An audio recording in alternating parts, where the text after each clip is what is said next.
Ok, perfecto. Si empieza y me dice su nombre y su trabajo que desempeña. Mi nombre es Ángel Víctor Torres Pérez, soy presidente de Canarias. Muy bien. Y usted es el máximo responsable durante la emergencia aquí en La Palma, ¿correcto?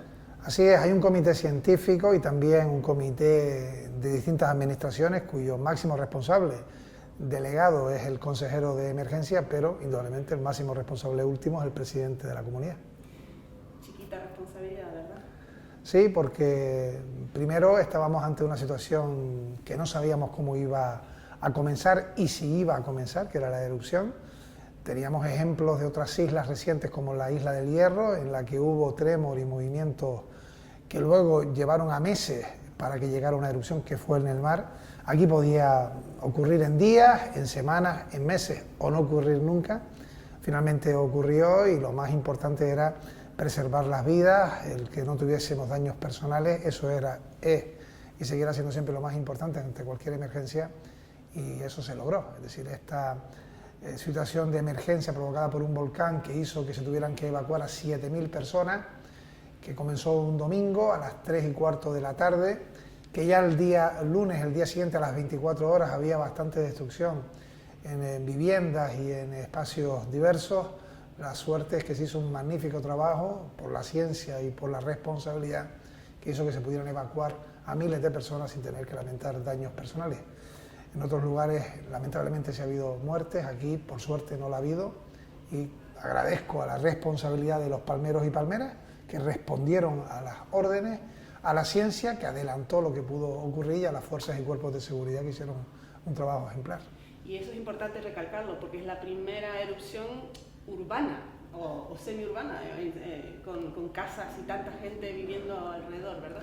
Así es, esta isla ha tenido 3 erupciones en menos de 80 años, esta la más grave, esta la que más ha afectado a las zonas pobladas, porque las anteriores, San Juan y el Teneguía, fueron menos días y menos afección, y estamos hablando de un núcleo poblacional importante, no era sencillo. Ese fue el primer gran temor y nuestra primera gran responsabilidad, y sigo diciendo que ha sido el mayor éxito de esta emergencia, ¿no? El que no hubiera que lamentarse daños personales. Ha habido una persona que se hizo el análisis de la autopsia, que entró en el lugar, pero no ha habido ningún fallecido por situación directa del volcán. ¿Y ese caballero al final falleció por los gases volcánicos? Bueno, ahí está en manos de las autoridades y del juzgado, porque fue una situación de un equipo que entró para limpiar cenizas y no puedo dar más datos porque no tengo los datos oficiales. Lo que sí traslado es que no fue consecuencia directa del volcán, no fue provocado porque la lava llegara a una casa, porque no hubiera habido unos mecanismos de prevención previos. ¿Y usted se sintió preparado, tenía todo lo que necesitaba para responder a esta emergencia? Nosotros vivimos en islas volcánicas. Yo tenía 5 años cuando ocurrió el volcán del Teneguía, tengo 56 casi, ¿no? Aquello fue muy cerca del mar. Oíamos que Canarias había tenido volcanes, pero sinceramente creo que nadie pensaba que íbamos a vivir en vida un volcán.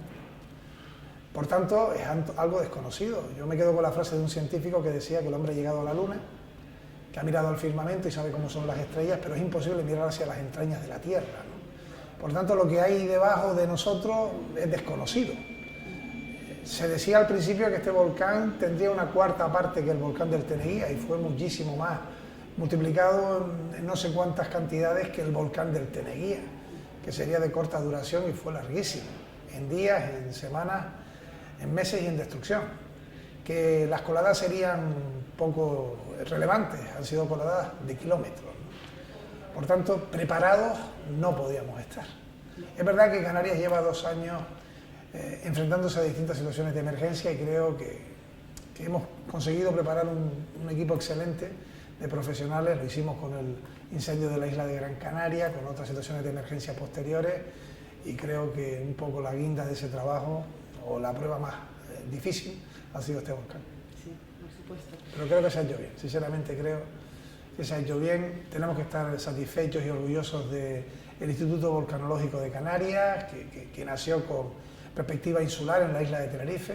Se ha visto que es necesario tenerlo para toda Canarias y pasará para toda Canarias en el año 22, y el resto de las instituciones de responsabilidad del gobierno central, instituciones europeas, internacionales, han hecho un trabajo excelente, ¿no? Y solamente cabe aplaudir a la ciencia, ¿no? Sí, pero ahí ha habido unas tensiones, ¿no?, entre las instituciones de la isla, luego las instituciones de fuera. ¿Cómo ha funcionado todo eso? Porque es difícil, la ciencia de volcanología es muy nueva, siempre van a haber interpretaciones distintas y claro, la máxima responsabilidad científica aquí ha sido las instituciones de fuera, no las de aquí.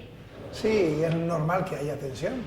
Recuerdo que exactamente a los 6 días del volcán, el volcán fue un domingo, el sábado siguiente, mientras había personas que entraban a retirar enseres, hubo una nueva boca que explosionó y la lava fue distinta a la de los días anteriores, a la de esa misma mañana, porque era una lava mucho más líquida y que corría tremendamente y podía llegar al mar en pocas horas, ¿no?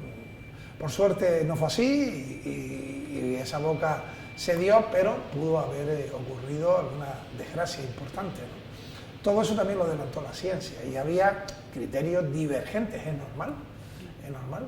Ellos incluso se llegaron a disculpar porque la erupción ocurrió 300 metros alejado de donde ellos pensaban que iban a ocurrir. Yo pienso que eso es un acierto, un éxito, ¿no?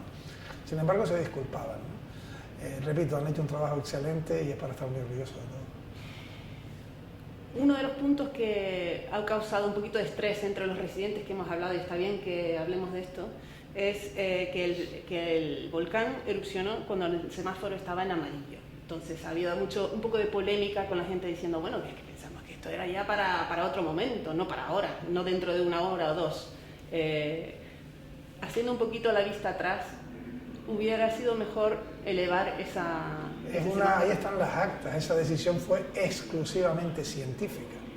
Y pongo un ejemplo, estuvimos en una situación semejante en el Hierro y no se produjo la erupción hasta meses después.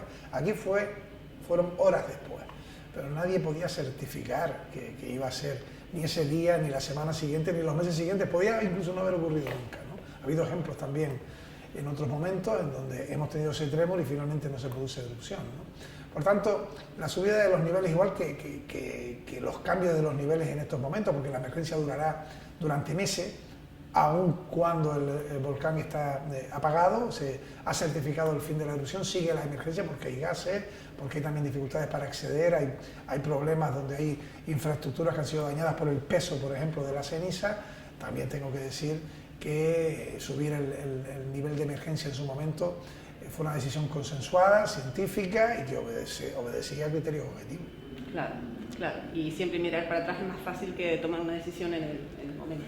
Si ese día, ese domingo, día 19 de septiembre, en todas las horas de la mañana, esto ocurrió a las 3:14 del mediodía, se evacuaron a todas las personas que tenían problemas de movilidad.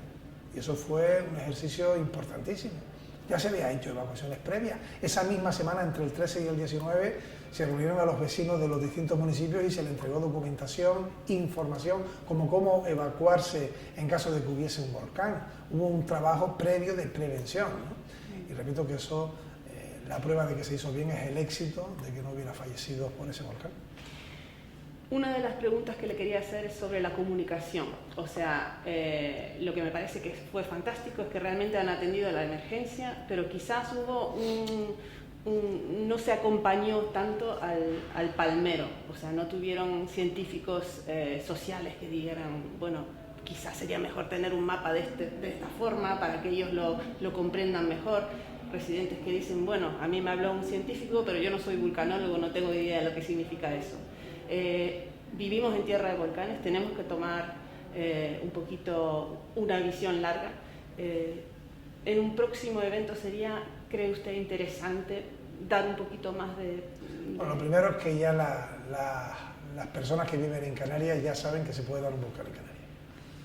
Yo tenía 5 años, fue un volcán aquel que no tuvo daños materiales, se convirtió rápidamente en un reclamo turístico, duró mucho menos tiempo y no hubo afección relevante, pero este sí, este supuesto va a suponer un antes y un después en Canarias, en la isla de La Palma, y por tanto, ya lo decían los primeros días. Recuerdo que el rey y el presidente del gobierno de España estuvieron esos días en Canarias, en La Palma. El presidente del gobierno además se quedó prácticamente toda la semana aquí y compartíamos la reflexión de que quizás había que introducir en el diseño curricular a los niños y niñas que estudian en Canarias en los colegios que viven en zonas volcánicas, que sus casas están construidas debajo de volcanes y que tenemos islas que tienen una alta posibilidad de vivir en décadas futuras volcanes.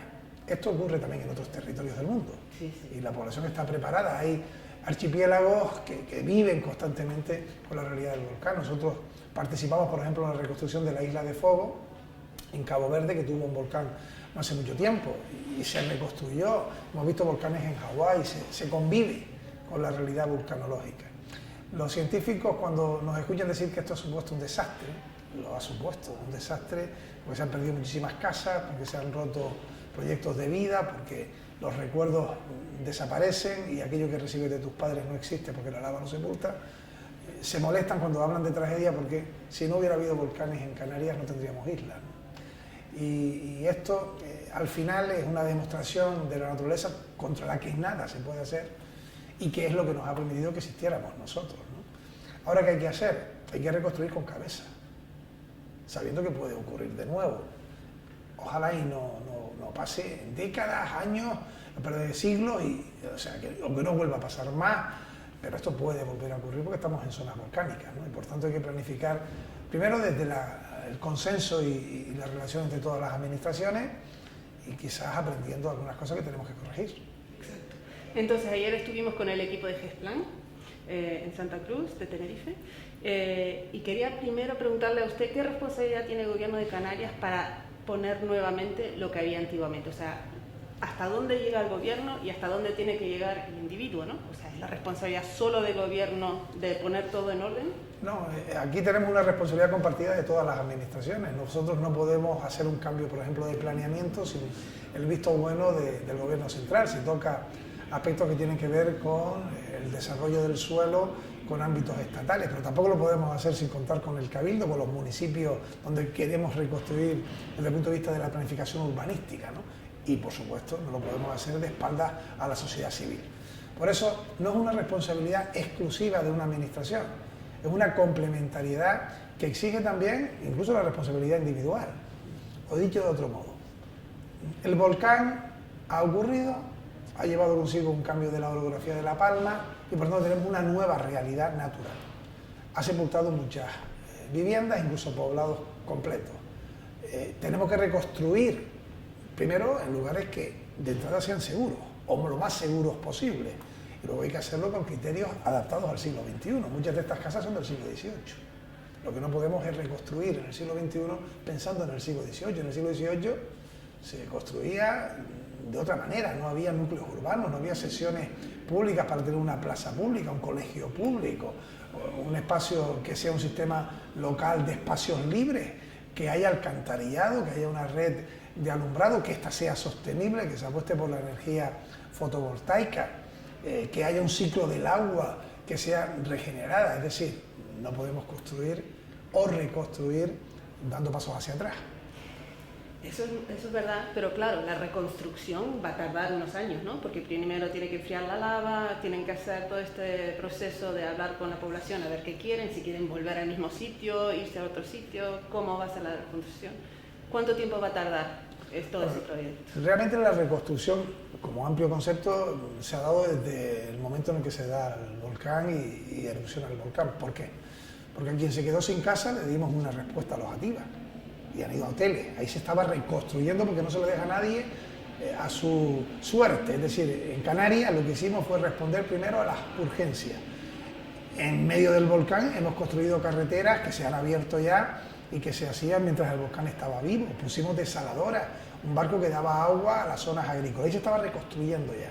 Incluso hemos aprobado un plan de empleo, el más importante que jamás ha recibido Canarias, de 63 millones de euros solo para la isla de La Palma. Los planes que ha tenido Canarias son de 42 millones para toda Canarias y para todo un año tardábamos meses en tenerlo. Aquí lo hemos hecho en pocas semanas, 63 millones para contratar a 1.600 personas para, eso es una fase de la reconstrucción, devolver las carreteras a su origen inicial. Hemos trabajado en mecanismos de emergencia porque se sigue en emergencia para, por ejemplo, abrir las nuevas conexiones entre los pueblos y en esa reconstrucción hay distintas fases. hay unas viviendas que son provisionales para quien ha perdido su única casa y luego, eso sí, será una cuestión de más tiempo, de varios años, la reconstrucción definitiva, esos nuevos núcleos urbanos. ¿Y esos núcleos van a ser casas que son entregadas a los damnificados o ellos lo tendrán que comprar o cómo va a ser todo eso? Los damnificados han recibido muchos de ellos ya una indemnización, por perder la vivienda son 60.000 euros, a lo que se añade también lo que han recibido por los propios seguros, que son cantidades importantes, cercanas a los 100 millones de euros, y por tanto muchos han recibido ya una compensación económica, aquellos que lo tenían asegurado, y también desde lo público para una nueva vivienda. Por tanto, ya tenemos unos fondos que están en manos de quienes han perdido las propiedades. Junto a ello, la planificación es lo que tenemos que cerrar entre todas las administraciones. Hay decretos de urgencia para poder construir en suelos urbanos ciertos suelos rústicos urbanizables, pero el planeamiento definitivo, como ha ocurrido en otros lugares, hay ejemplos de volcanes muy semejantes estrombolianos, por ejemplo, en islas de Islandia, y se hizo una reconstrucción de varios años. Ocurrió, como dije antes, en la isla de Fogo. Estamos hablando de una reconstrucción que tardará unos años. Tenemos buenas herramientas en Canarias. GESPLAN es una de ellas porque ya ha reconstruido pueblos con otras circunstancias socioeconómicas en otros lugares y en otros países. Pero si se reconstruye sobre la lava, ¿esos terrenos siguen siendo de las personas que tenían el terreno por debajo o vuelve a ser terreno público? El terreno sigue siendo privado. El terreno que ha sido sepultado por la lava sigue siendo o perteneciendo a su propietario. Solo pasa a público si desde lo público se expropia ese terreno, cosa que no se ha hecho. Es verdad que no es sencillo construir sobre la lava. Habrá zonas de lava que servirá, por ejemplo, para ser terreno agrícola, porque tiene unas propiedades que lo hacen tremendamente fértil, exige menos agua, es más productivo, y en el entorno, porque estamos hablando de una zona que ha sido afectada por un volcán, sí, con el arraigo que pretendemos se podrán poder construir esas nuevas casas, esas nuevas unidades familiares. Por tanto, tenemos partidas económicas que vienen desde lo público, quien ha perdido su casa, tengan los niveles económicos que tengan, hay una indemnización fija, luego también el consorcio, que es un ente público, abona también los seguros, a lo que sumamos este plan de reconstrucción en el que las administraciones tenemos que poner los suelos a disposición para los nuevos poblados. Claro, un tema complejo que tenemos en Canarias es que hay muchas viviendas que están fuera o sea, que no están legalizadas, por así decirlo. Igual tienen legalizado 30 metros cuadrados, pero tenían una casa de 250. Pero ahí habían invertido su esfuerzo para construir eso. ¿Van a tratar por igual la gente que tenía las casas formalizadas como la gente que no? Pues sí, hemos abierto una oficina que recibe los datos, ya ha concluido lo que es la aportación de los vecinos, de cada uno de ellos, qué vivienda era, cómo eran sus circunstancias, cómo era la situación legal de la misma, cuántas personas vivían en ese entorno, y todos esos datos los tienen ya todas las administraciones, compartido por todas las administraciones. Eso lo hablamos ayer con GESPLAN y nos contaban que el problema es que igual ellos valoraban una propiedad en 150, 180, 200, pero el máximo que se le iba a dar desde el Estado sería 60.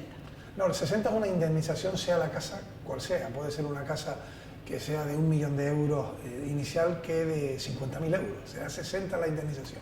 Pero eso hay que sumar lo que el consorcio te abona, y estamos hablando que el consorcio ha abonado cerca de 100 millones de euros. Si hacemos la media, estamos hablando de 180.000 euros por vivienda, ¿no?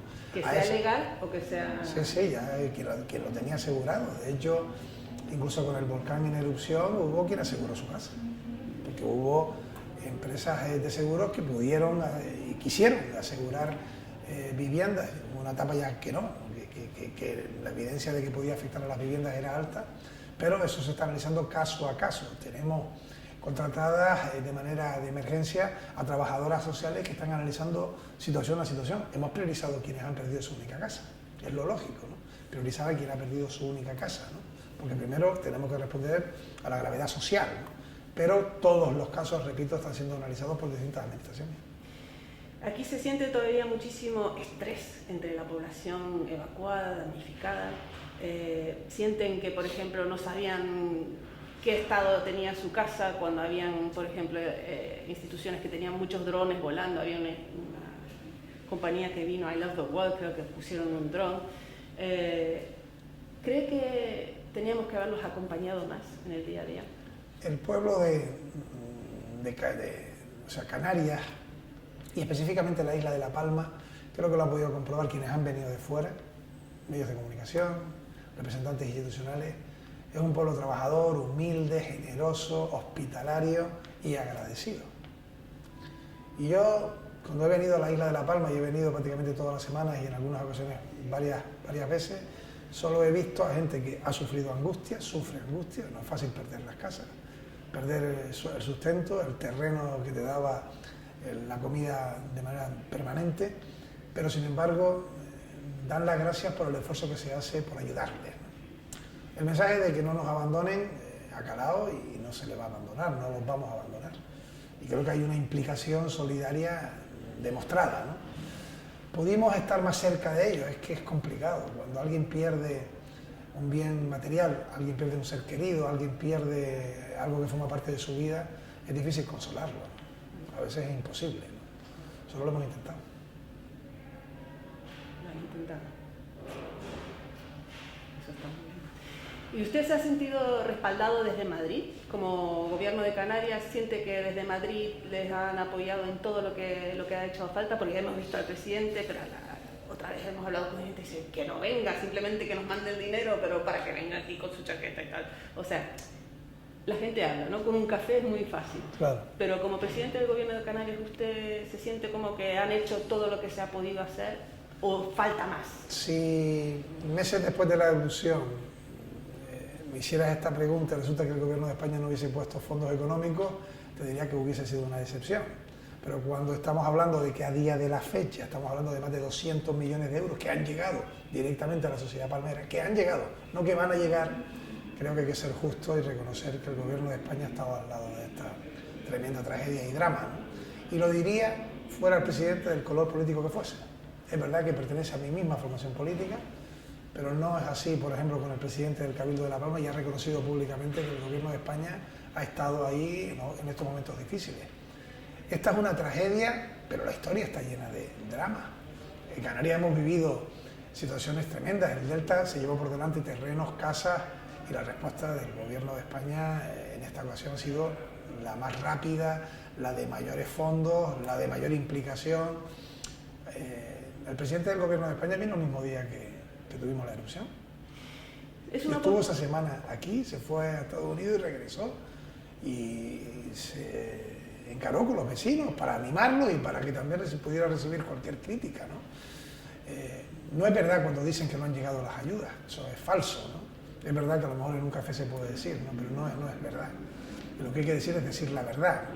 Y oye, podremos cometer errores, seguro que los vamos a hacer. Esto no es fácil, no hay antecedentes ni podemos fijarnos en otros ejemplos anteriores. No hay ningún otro gobierno de España, gobierno de Canarias o gobierno del Cabildo que haya tenido que enfrentarse a una reconstrucción de una isla. No hay caso semejante. Con los ojos del mundo encima. Exacto. No es sencillo, pero yo creo que se están haciendo las cosas como se tienen que hacer. Con la mirada hacia atrás, ¿qué hubiera hecho de otra forma, teniendo la oportunidad ahora de mirar para atrás y...? Pues no lo sé, porque yo creo que hemos hecho lo máximo posible, ¿no? Fui muy criticado cuando dije que había informaciones científicas que avalaban la posibilidad de que se podía terminar el volcán en el año 21. Finalmente fue así, ¿no? Cuando lancé ese mensaje no era para un falso optimismo, era lo que realmente los científicos decían puertas adentro, ¿no? ¿Por qué? Porque podía no cumplirse, ¿no? Yo lo dije con cuidado, lo dije de manera adecuada desde el punto de vista lingüístico, ¿no? Pero algunos decían, si no tiene razón el presidente, esto le va a pasar factura, ¿no? Daba igual si me pasaba factura. Lo importante fue que se cumplió, y creo que de las mejores navidades que hemos vivido, al menos los representantes públicos y sobre todo los palmeros y palmeras, creo que con ellos toda la sociedad, es que el 25 de diciembre, día de Navidad, a la 1 del mediodía, cuando se estaba celebrando ese día especial, fraternal, se anunciaba el fin del volcán, ¿no? Algo que estábamos esperando desde el primer día que se produjo la erupción. Última pregunta, muchas gracias. ¿Tiene un mensaje para el palmero? Sí, un mensaje, nos gustaría terminar con un mensaje de esperanza de cara al futuro.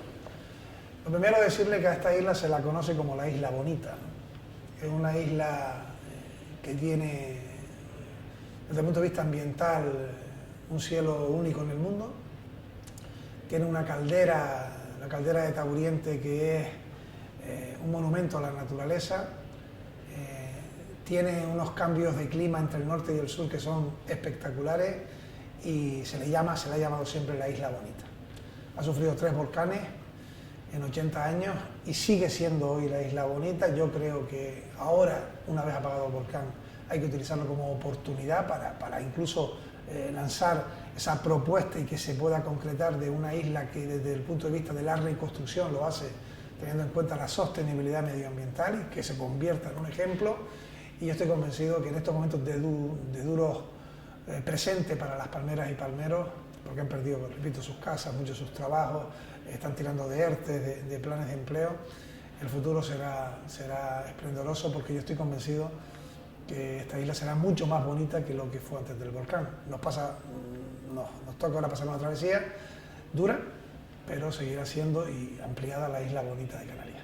Y no nos olvidaremos que vivimos en zona volcánica, ¿verdad? Eso creo que ya los que tienen 5 o 6 años como mi hijo, los que tienen 83 años como mi padre, yo que tengo 50, lo hemos vivido de manera directa. Estas son islas volcánicas y en cualquier momento puede haber un volcán. Vivamos con ellos.